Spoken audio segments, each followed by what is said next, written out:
I have been watching way too many videos of people making chuck roast, so it was time for me to actually do that myself. Fortunately, I was missing some stuff, so I had to go to the store. Oh, great, the carrots. Dusty carrots. Yeah, I cleaned them later. That was just stuck in my head.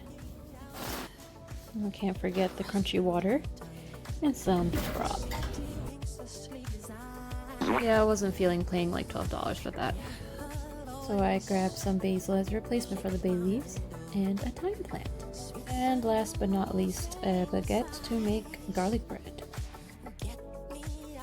And the first thing I had to do when I get home was put this little miss in her new pot.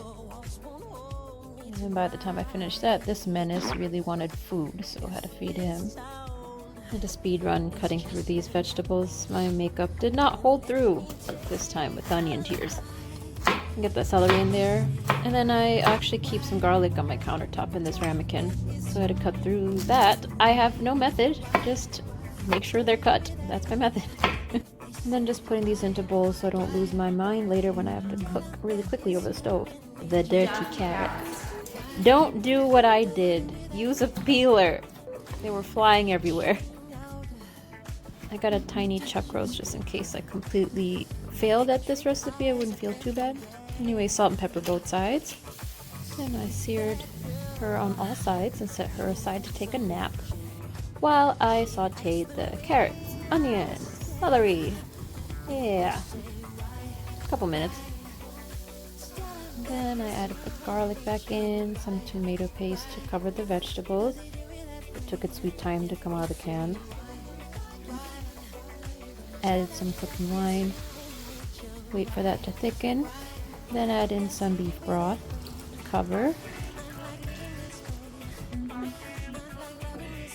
Then I added in the thyme and the basil. Let that soak in there, I guess. Then I added in the chuck roast again.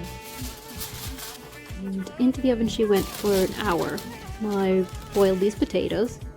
We'll get back to the potatoes later. That was a mess. But anyway, after 1 hour, I'm flipping her over.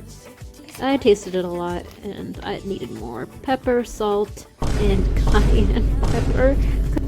She went in there for 1 more hour. I made the garlic bread, which I just cut these in pieces and put some butter, fresh parsley my friend gave me, and some garlic powder because I was not cutting more garlic at this point. I was tired.